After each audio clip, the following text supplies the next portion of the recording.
우리는 살면서 가끔 묻습니다. 왜 같은 세상을 살아도 어떤 사람에게는 모든 것이 흘러가고 어떤 사람에게는 모든 것이 막힐까요? 왜 자신보다 덜 노력하는 것 같은데도 그 사람은 잘 되고 열심히 했는데도 자신의 삶은 펼쳐지지 않을까요? 그 답은 우리가 예상하는 것보다 훨씬 단순합니다. 세상 어딘가에는 특별해 보이지 않지만 그 존재만으로 평온함을 전하는 사람들이 있습니다.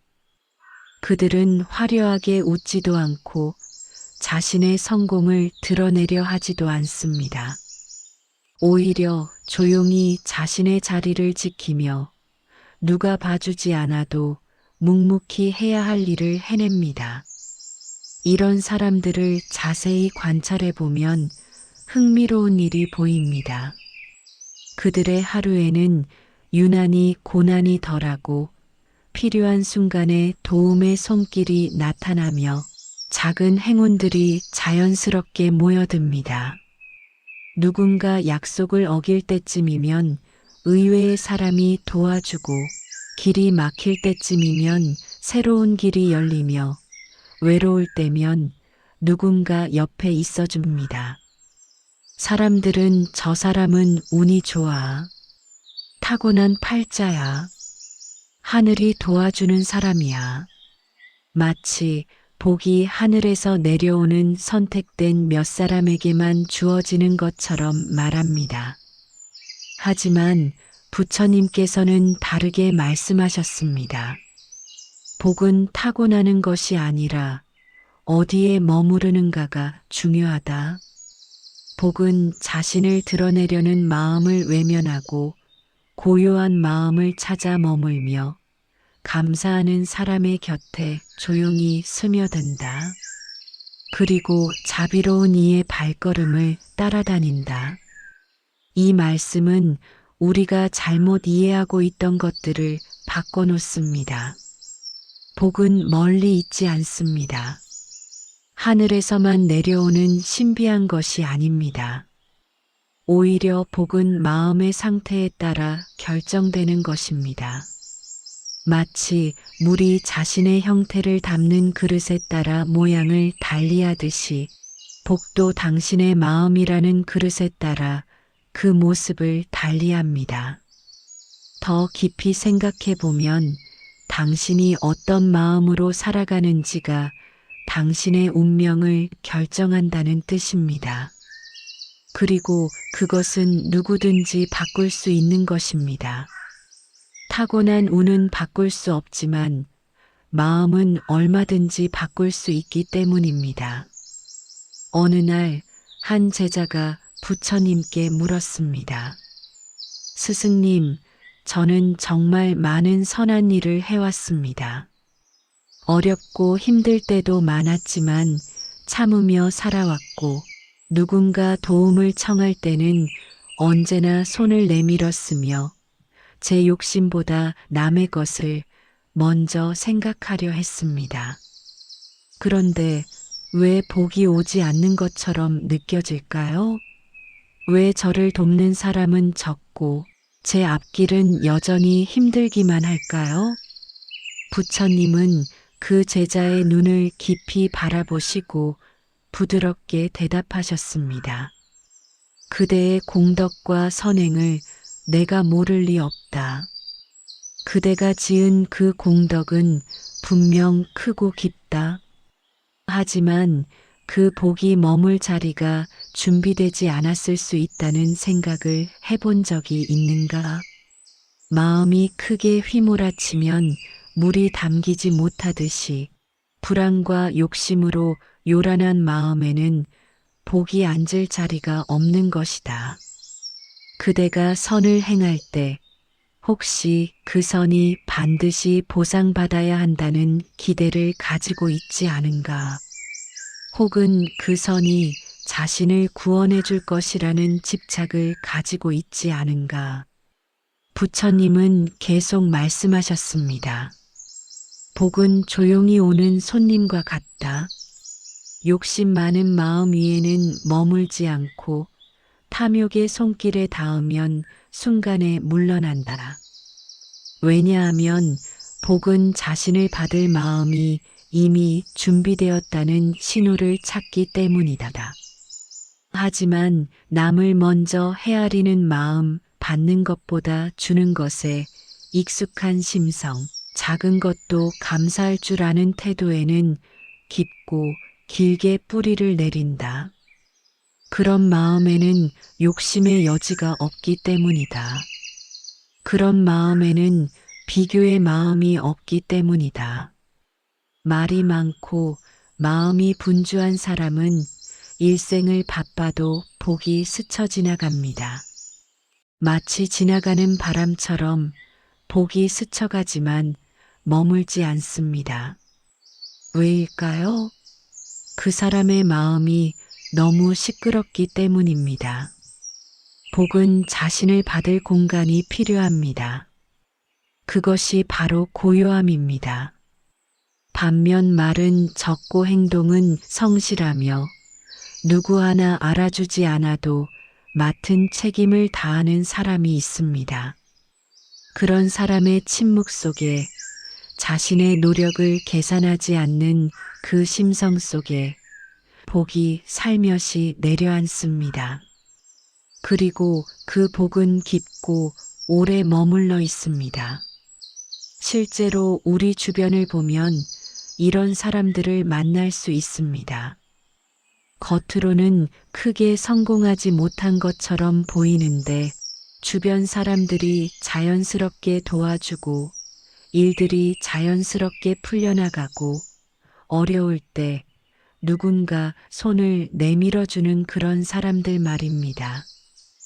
인생을 살다 보면 우리가 당연하다고 여겼던 것들이 갑자기 사라지는 순간이 옵니다.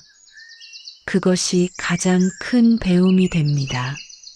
매일 아침 밥상을 준비해주던 누군가의 손길이 사라지고 밤이 두려울 때 곁에 있던 누군가가 영원히 떠나가고 아무렇지도 않게 누리던 일상이 날아가는 때 말입니다.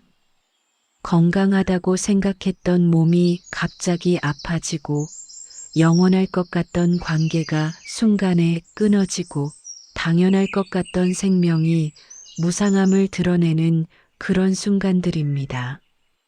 그때서야 우리는 뒤늦게 깨닫습니다.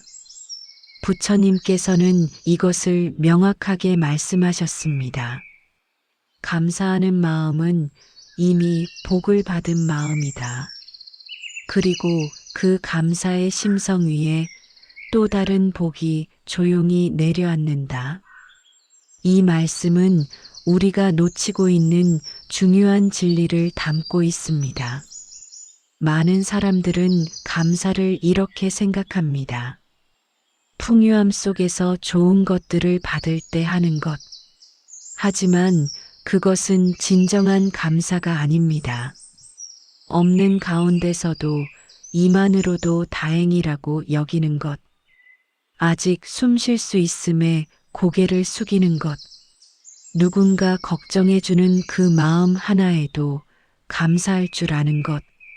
상처를 입었을 때도 이 정도면 괜찮다고 여길 줄 아는 것. 가진 것은 같은데 마음은 완전히 다릅니다. 그리고 그 마음의 차이가 인생을 바꿉니다. 복은 그런 마음을 가장 사랑합니다. 왜냐하면 복은 머물 자리를 찾고 있기 때문입니다. 탐욕과 불평으로 꽉 찬 마음에는 복이 앉을 틈이 없습니다. 마치 이미 물로 가득 찬 잔에 더 이상 물을 담을 수 없듯이 욕심으로 가득한 마음에는 복이 들어설 자리가 없습니다. 하지만 작은 것도 웃으며 감사하는 사람의 마음은 어떨까요? 그런 사람의 마음은 항상 열려 있습니다. 새로운 것을 받을 준비가 되어 있습니다. 더 나은 것을 맞이할 준비가 되어 있습니다. 그리고 복은 그런 마음을 가장 편안한 안식처로 삼습니다. 세상에는 말없이 선을 행하는 사람들이 있습니다. 그들은 특별히 눈에 띄지 않습니다. 영웅처럼 보이지도 않습니다. 오히려 표면적으로는 다소 무뚝뚝해 보일 수도 있고 말이 적어 차가워 보일 수도 있습니다. 하지만 누가 괴로워하면 그들은 먼저 다가갑니다. 누군가 울고 있으면 말없이 물을 건네줍니다. 누가 도움을 청하면 자신의 일을 멈추고 달려갑니다. 그들은 자신이 한 일을 드러내지 않습니다. 칭찬받기를 바라지도 않고 보상을 기대하지도 않습니다. 단지 자신이 할 수 있으니 해야 한다는 그 마음 하나로 움직입니다. 부처님은 이런 사람들을 복의 그늘을 만드는 사람이라고 부르셨습니다. 이 표현은 정말 아름답습니다. 마치 나무가 자신은 햇빛을 받으면서도 그 그늘에 누군가를 머물게 하듯이 조용히 남을 돕는 사람은 자신의 삶 전체가 복이 되고 결과적으로 하늘도 그를 보호하게 된다는 뜻입니다. 한 제자가 부처님께 물었습니다. 스승님, 저는 누구보다 성실하게 살려고 했습니다. 매일 제 일을 충실히 했고 많은 사람들을 도우려고 노력했습니다. 제 것을 나누고 제 시간을 나누고 제 손길을 나누려고 했습니다. 그런데 왜 제 삶은 아직도 펼쳐지지 않는 것 같습니까? 제가 뭘 잘못한 걸까요? 이 질문 속에는 깊은 상실감과 혼란함이 담겨 있습니다. 열심히 했는데 결과가 따라오지 않을 때의 그 무기력한 말입니다. 부처님은 조용히 대답하셨습니다. 그대가 지은 선은 티끌처럼 작아 보여도 반드시 하늘에 쌓이고 있다. 운은 급하게 오지 않는다. 준비된 마음이 가장 필요한 그 순간에 가장 아름다운 형태로 머물 뿐이다. 그대가 보지 못하는 곳에서 그대가 깨닫지 못하는 순간에 복은 천천히 당신의 미래를 준비하고 있다. 실제로 우리는 이런 경험을 많이 합니다. 옛날에 누군가에게 했던 작은 친절이 몇 년이 지난 후 완전히 다른 형태로 나에게 돌아오는 경험 말입니다. 그 사람은 이미 잊었을 수도 있지만 그 선한 행동은 때가 되면 당신에게 돌아오는 것입니다. 우리는 누군가 잘 되는 모습을 볼 때 마음이 흔들립니다. 그것은 자연스러운 감정입니다. 하지만 그 자연스러운 감정이 점점 깊어지면 비교심이 되고 그 비교심이 커지면 시기심이 되고 그것이 응고되면 원망이 됩니다. 그리고 마지막은 분노입니다. 이건 불공평해. 왜 세상은 나에게만 이럴까? 부처님께서 말씀하셨습니다. 남의 복을 바라보는 눈에 그대의 복이 들어오지 못한다.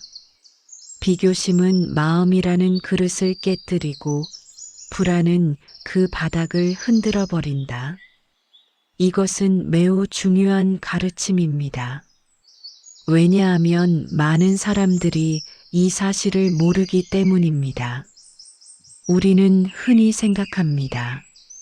남의 성공을 축하하는 마음으로 바라보면 언젠가 나도 성공할 것이다.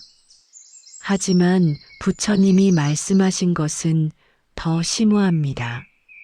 남의 복을 바라보는 눈, 즉 질투와 비교의 눈으로 남을 보면 그 눈이 당신의 마음의 그릇을 깨뜨린다는 뜻입니다. 남의 성공에 집착할 때마다 당신의 마음의 그릇이 작아진다는 뜻입니다.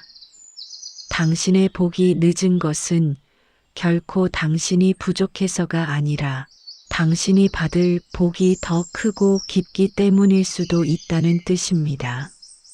마치 오래된 포도주가 더 숙성되어 맛있듯이 깊은 복은 시간이 필요합니다. 내가 원하는 것을 바로 얻은 사람과 오래 기다린 후에 얻은 사람 중 누가 그것을 더 소중히 여길까요?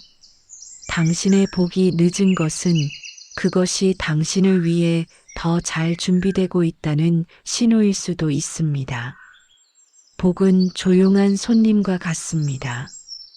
불을 꺼진 방에 따뜻한 차와 고요한 마음이 준비되어 있어야 문을 열고 들어옵니다.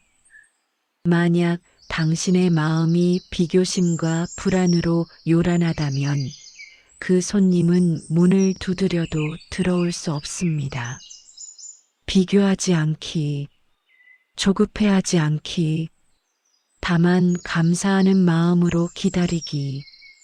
이것이 복이 내려앉기를 기다리는 방법입니다. 누가 보지 않아도 하늘은 보고 누가 알아주지 않아도 업은 기억합니다. 이 말씀은 종종 도덕적 의무로 해석되지만 실은 우주의 법칙입니다. 당신이 뿌린 씨앗은 반드시 자라난다는 자연의 법칙 말입니다. 말없이 지은 공덕은 그대의 운이 막힐 때 그 길을 열어주는 열쇠가 됩니다. 이것은 상상이 아닙니다. 우리는 이것을 실제로 경험합니다. 남을 위해 기도한 마음, 속으로 참아낸 말 한마디, 웃으며 넘긴 상처, 아무 대가 없이 건넨 친절. 이 모든 것은 당신이 기억하지 않아도 운이 기억하고 있습니다. 당신이 그것을 잊었을지라도 세상은 기억하고 있습니다.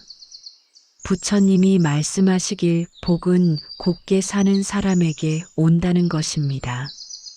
마음을 곱게 쓴다는 것은 무엇일까요? 첫째, 표정이 부드럽다는 뜻입니다. 항상 인상을 쓰고 사는 사람이 아니라 누군가에게 다가갈 때 부드러운 표정을 지을 수 있는 사람. 그 사람의 얼굴만 봐도 누군가는 위로받을 수 있는 그런 사람 말입니다. 둘째, 말투가 상냥하다는 뜻입니다. 목소리가 큰 사람이 아니라 누군가를 상처 주지 않으려는 배려가 느껴지는 목소리. 상대를 생각하면서 말하는 사람 말입니다. 셋째, 타인의 입장을 먼저 생각한다는 뜻입니다. 내 감정을 먼저 드러내는 사람이 아니라 저 사람은 어떨까? 저 사람은 지금 힘들지 않을까? 라고 먼저 생각하는 사람 말입니다. 마음을 곱게 쓴다는 것은 자신보다 남을 편하게 해주려는 심성, 손해를 보면서도 웃을 줄 아는 마음, 받는 것보다 주는데 익숙한 태도, 무심히 던진 말에 상처 줄까 끝까지 조심하는 마음. 만약 당신의 마음에 분노와 날카로움이 가득하다면 복이 들어올 자리가 있을까요? 마치 가시가 날뛰는 밭에 씨앗을 내릴 수 없듯이 분노로 가득한 마음에는 복이 내려앉을 수 없습니다. 반면 곱고 따뜻한 마음은 어떨까요? 그곳은 마치 잘 준비된 흙처럼 복이 자라날 수 있는 완벽한 환경입니다. 당신이 참아온 그 부드러운 마음, 말없이 도운 손길, 눈물로도 알리지 않은 그 다정함, 이 모든 것이 복으로 다시 돌아올 것입니다. 눈에 보이는 부귀가 아닐 수도 있고 누가 인정하는 명예가 아닐 수도 있습니다. 하지만 당신의 삶 전체를 따뜻하게 감싸는 하늘의 선물로 반드시 피어날 것입니다. 어쩌면 그것이 가장 진정한 복입니다. 때로 이런 순간이 찾아옵니다. 특별한 일이 없는데도 마음이 울컥하고 분주했던 마음이 갑자기 잔잔해지며 세상이 멀게 느껴지는 그런 시간들 말입니다. 그전에는 올라갔다 내려갔다 감정도 요란했는데 지금은 별일 없어도 가만히 있고 싶습니다. 사람을 많이 만나고 싶지 않고 일을 많이 하고 싶지도 않습니다. 그저 조용히 혼자만의 시간을 원합니다. 전에는 조급했는데 지금은 조급하지 않고 불안했는데 불안하지 않습니다. 하지만 그것이 좋은 것인지 나쁜 것인지 알 수 없어서 약간의 두려움도 듭니다. 이게 괜찮은 걸까? 이게 현명한 걸까? 아니면 나는 지쳐가고 있는 걸까? 많은 사람들은 이런 순간을 이렇게 해석합니다. 아, 내 마음이 힘들어졌구나. 내 정신이 지쳤구나. 나는 무언가를 놓치고 있는 건가? 하지만 부처님께서는 이 조용한 순간을 완전히 다르게 해석하셨습니다. 복이 들어오기 직전의 징조. 이 말씀은 우리가 가진 많은 불안을 한 번에 사라지게 합니다. 그대의 마음이 잔잔해지는 것은 운이 들어올 공간이 생겼다는 뜻이다. 복은 요란한 곳에 들어서지 않는다. 반드시 고요한 마음을 찾아 들어오는 것이다. 그대의 마음의 파도가 멈춘 것은 배가 항구에 들어갈 준비를 마쳤다는 뜻이다. 이 말씀을 깊이 생각해 보면 우리가 놓치고 있던 것들이 보입니다. 욕심이 줄어든다는 것. 이전에는 나는 이것을 얻어야 한다. 나는 저것을 이루어야 한다는 욕심이 많았다면 이제는 그것이 줄어든다는 뜻입니다. 그리고 욕심이 줄어든다는 것은 당신이 이미 충분하다고 느꼈다는 뜻입니다. 집착이 사라진다는 것. 예전에는 내가 이것을 잃으면 어쩌지? 이것이 없으면 나는 살 수 없어라는 집착이 있었다면 이제는 모든 것이 덧없다는 것을 알게 되었다는 뜻입니다. 말이 적어진다는 것. 이전에는 자신을 드러내고 싶었고 자신의 생각을 표현하고 싶었다면 이제는 말의 가치를 알게 되었다는 뜻입니다. 말 한마디가 얼마나 무거운 것인지를 안 것입니다. 남을 판단하지 않게 된다는 것. 예전에는 저 사람은 저런 사람이다. 저 사람은 옳지 않다고 판단했다면 이제는 모든 사람을 있는 그대로 받아들이게 되었다는 뜻입니다. 이 모든 변화는 내면의 파도가 멈췄다는 뜻입니다. 그 고요한 마음 안에 복이 머물 자리가 만들어지기 시작한 것입니다. 따라서 지금 당신의 마음이 조용하다면 그것은 결코 무기력이 아닙니다. 그것은 결코 후퇴가 아닙니다. 그것은 당신의 삶이 복을 받아들일 준비를 마쳤다는 하늘의 신호입니다. 어느 읍내에 조용한 목수가 있었습니다. 그 마을에서 꽤 오래 살아온 사람이었지만 특별히 눈에 띄는 사람은 아니었습니다. 그는 말이 많지 않았고 자신을 드러내려 하지 않았으며 다른 직인들처럼 화려하게 장사하지도 않았습니다. 단지 손으로 하는 일만 묵묵히 해낼 뿐이었습니다. 각을 깎고 결을 맞추고 마무리를 정성스럽게 하는 그의 손길로 만들어진 것들은 오래 견디었습니다. 누군가 이 문은 20년을 견뎠다고 했고 이 장은 50년을 견뎠다고 했습니다. 그것이 그의 모든 이력이었습니다. 그 목수는 돈을 덜 내는 손님에게 화내지 않았습니다. 가난한 사람이 돈을 못 내겠다고 하면 나중에 주겠다며 물건을 내어주곤 했습니다. 누군가 형편이 어렵다고 하면 남몰래 그들을 도왔습니다. 마을의 어떤 홀어머니가 아픈 자식을 위해 좋은 나무가 필요하다고 했을 때 그 목수는 가장 좋은 나무를 주었습니다. 돈은 받지 않았습니다. 단지 빨리 낫길 바란다는 말만 남겼습니다. 마을 사람들은 수군거렸습니다. 저 목수는 손해만 보고 살아. 돈을 제대로 받지도 않고 자기 일을 줄여가면서 남을 돕기만 해. 저런 식으로 살면 언젠가 망할걸. 하지만 목수는 웃으며 말했습니다. 제가 잘 살아야 남도 편안할 텐데 복이라는 것이 꼭 큰 돈을 버는 것만은 아닐 겁니다.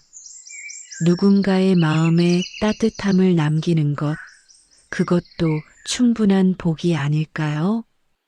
그렇게 10년, 20년이 지났습니다.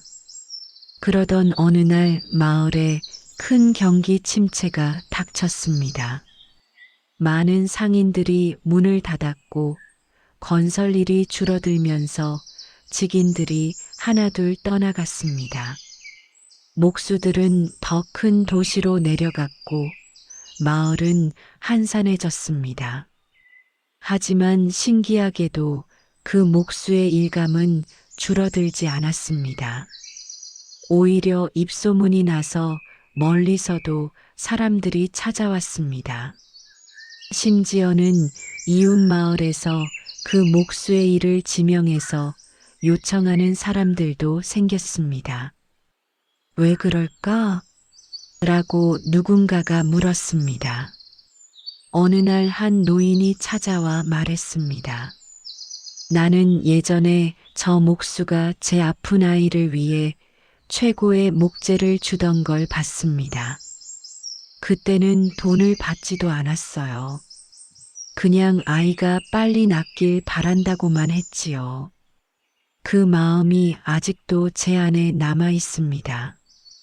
그래서 저는 지난 20년 동안 사람들에게 그 목수를 소개했습니다.